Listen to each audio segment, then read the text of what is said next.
میرے جانے کی مدت بہت کم رہ گئی ہے، یعنی میری سزا اس بستی میں جو مجھے دی گئی ہے اس کی مدت بہت کم بچی ہے۔ میں یہ تو نہیں جانتا کہ میرا بلاوا کب آ جائے اور مجھے اپنی دنیا میں یعنی جناتوں کی دنیا میں کب جانا پڑے، مگر حسینہ کے کام کے ساتھ ساتھ اس کے کام کو کر دینے کے بعد مجھے اسے اپنے ساتھ لے کر بھی جانا تھا۔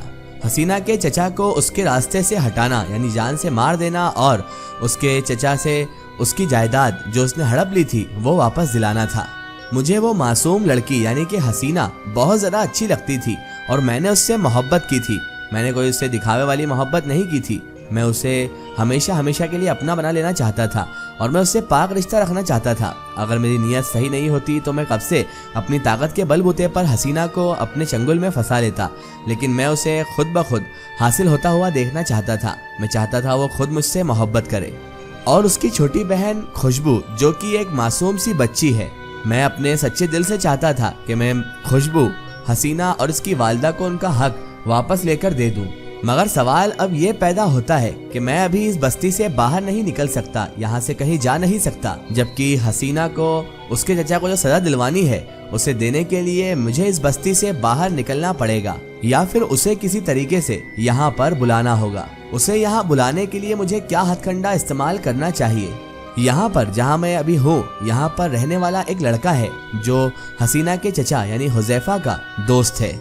اگر کسی طرح میں روبان کو استعمال کر لوں اور حذیفہ یعنی کہ حسینہ کے چچا کے لڑکے کا دماغ قبضے میں کر کے اسے یہاں بلا لوں تو پھر اس کا باپ یعنی حسینہ کا چچا اپنے بیٹے کی زندگی کو بچانے کے لیے دوڑا یہاں پر چلا آئے گا، اور ہو بھی کیوں نہ اس کی اکلوتی اولاد ہے اور اس کی جان بچانے کے لیے تو اس کے چچا کو یہاں پر آنا ہی ہوگا۔ تو پھر ٹھیک ہے، اب مجھے یہی ہتھ کنڈا اپنانا ہوگا، کیونکہ اس کے علاوہ مجھے اور کوئی طریقہ نظر نہیں آ رہا تھا۔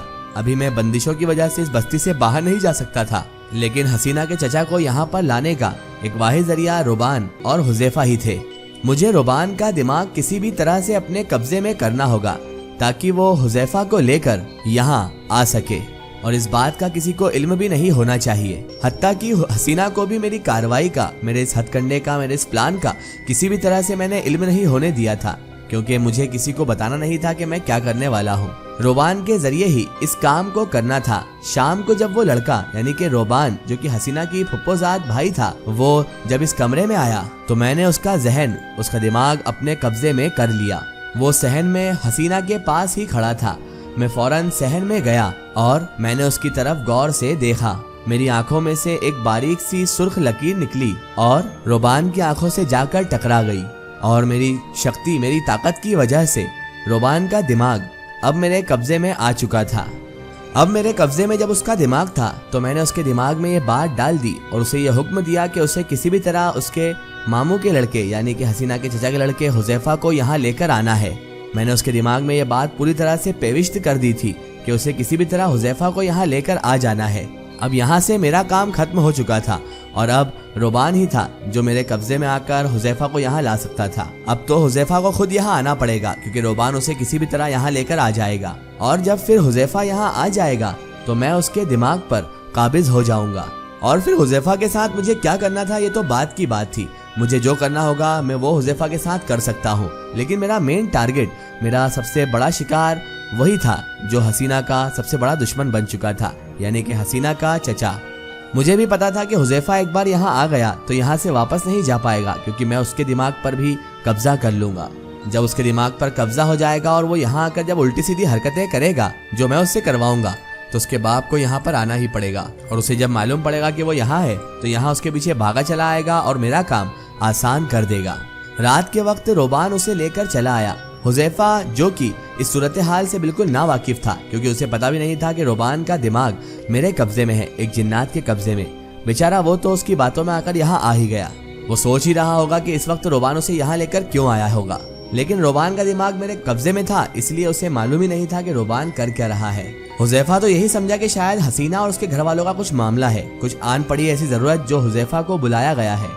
حذیفہ اور روبان کو دیکھ کر میرے چہرے پر مسکراہٹ آ گئی۔ وہ دونوں حسینہ کے کمرے میں بیٹھے ہوئے تھے، اور حسینہ کی ماں تھی جو حیران پریشان ہو کر دیکھ رہی تھی کہ وہ یعنی کہ حذیفہ ابھی یہاں پر کیوں آیا ہے۔ اس نے پوچھ ہی لیا، خیریت تو ہے؟ اسے لے کر یہاں کیوں آئے ہو بیٹا روبان؟ اسی وقت روبان کے ذہن سے میرا سحر ہٹ چکا تھا۔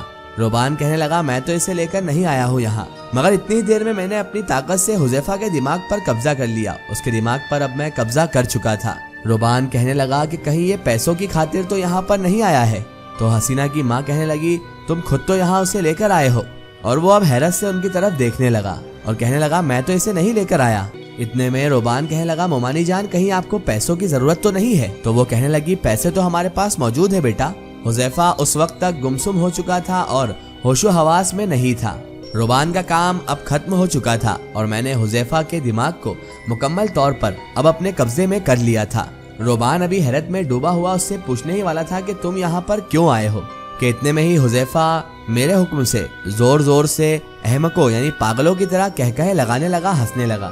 پھر کچھ دیر کہکہے لگانے کے بعد اچانک ہی وہ رونے لگا۔ اسے ایسی حرکتیں کرتے ہوئے دیکھتا ہوا روبان کی ماں اور سب لوگ وہاں اکٹھا ہو گئے، کیونکہ سب کو لگنے لگا کہ شاید اسے دماغی دورہ پڑ گیا ہے۔ حسینہ جیسے ہی وہاں پر پہنچی تو وہ بھی عجیب نظروں سے حذیفہ کو دیکھنے لگی، لیکن شاید حسینہ اس بات سے آگاہ ہو چکی تھی کہ اب میرا یعنی زوران جن کا کام اب شروع ہو چکا ہے۔ اس بات کا علم لیکن روبان اور حسینہ کی ماں یا پھر کسی اور کو بھی نہیں تھا کہ آخر حذیفہ کے دماغ پر کس کا قبضہ ہے۔ روبان اسے پکڑ کر وہاں سے جب لے جانے لگا تو حذیفہ نے زور سے روبان کو ایک دھکا دیا۔ وہ ایک دم لڑکھڑا کر پیچھے ہوا اور حیران اور پریشان نظروں سے حذیفہ کو دیکھنے لگا اور کہنے لگا حذیفہ یار تجھے کیا ہو گیا ہے؟ ایک دم یہ کیسی حرکتیں کر رہا ہے اور مجھے دھکا کیوں دے رہا ہے؟ تو کبھی ہنس رہا ہے کبھی رو رہا ہے، دیوانہ تو نہیں ہو گیا تو؟ لیکن حذیفہ تھا جو کسی کی بات سننے کو اور وہاں سے ہٹنے کو تیار ہی نہیں تھا، کیونکہ اس کے دماغ پر تو میرا قبضہ تھا۔ وہ بس پھٹی پھٹی آنکھوں سے عجیب نظروں سے کبھی ان دونوں کو دیکھنے لگتا اور تو کبھی ہنسنے لگتا، کبھی رونے لگتا تو کبھی خود بخود گرنے لگتا۔ حسینہ کی ماں بھی بہت زیادہ پریشان ہو گئی تھی حذیفہ کی یہ حالت دیکھ کر، کیونکہ بیچاری وہ تو بھولی بھالی سی ایک عورت تھی اور اس کے دل میں کسی بھی طرح کا کپٹ یا چالاکی نہیں تھی۔ لیکن حسینہ اطمینان سے کھڑے ہو کر حذیفہ کو پاگل بنتا دیکھ رہی تھی، کیونکہ یہ سب اس کی وجہ سے ہی ہو رہا تھا۔ حسینہ ہی صرف واحد شخص تھی جو یہ جانتی تھی کہ یہ ساری میری یعنی ایک جنات کی کارستانی ہے اور وہ اسی کے کہنے پر یہ سب کر رہا ہے۔ اسی ادھیڑ بن میں ساری رات گزر گئی۔ حذیفہ پوری رات پاگلوں جیسی دیوانوں جیسی حرکتیں کرتا رہا۔ کبھی وہ وہاں سے اٹھ جاتا تو کبھی بیٹھ جاتا، کبھی ہنسنے لگتا تو کبھی رونے لگتا، کبھی عجیب و غریب آوازیں نکالنے لگتا، کبھی وہ فرش پر لیٹ کر ہاتھ پیر مارنے لگتا۔ اس کے علاوہ حذیفہ کے اس حال کو دیکھ کر سارے لوگ پریشان حال اس کے ساتھ جاگتے رہے، چاہے وہ پھر حسینہ کی ماں ہو، حسینہ کی پھپھو ہو، روبان ہو یا پھر حسینہ کی بہن۔ کسی کو بھی نیند آنے کا نام نہیں لے رہی تھی، کیونکہ حذیفہ اتنی عجیب و غریب حرکتیں کر رہا تھا جسے دیکھ کر سبھی کے سبھی لوگ پریشان حال تھے۔ روبان کی ماں بھی حذیفہ کی ایسی حالت دیکھ کر بہت ذرا پریشان ہو چکی تھی، اور ادھر روبان بہت ذرا پریشان تھا کہ وہ اپنے ماموں یعنی حذیفہ کے باپ کو آخر جواب کیا دے گا کہ ان کے اکلوتے بیٹے کا یہ کیا حال ہو چکا ہے یہاں آ کر، کیونکہ حذیفہ ابھی تک اس کے گھر واپس نہیں گیا تھا اور اب اسے فکر بھی ہو رہی ہوگی حذیفہ کی۔ اور حذیفہ تھا جو وہاں سے ہلنے کو تیار نہیں ہو رہا تھا، ٹس سے مس تک نہیں ہو رہا تھا۔ کبھی وہ بے اختیار پاگلوں کی طرح دیواروں کو سر سے ٹکر مارنے لگتا، کبھی اپنے چہرے پر زور زور سے تھپڑ مارنے لگتا۔ غرض یہ کہ حذیفہ لوگوں کی نظروں میں پوری طرح سے پاگل ہو چکا تھا۔ اب کیا ہوگا؟ کیا حذیفہ کا باپ یعنی حسینہ کا چچا یہاں پر آئے گا؟ کیا جنات اسے موت کے گھاٹ اتار پائے گا؟ یہ جانیں گے ہم اس ویڈیو کے اگلے پارٹ میں۔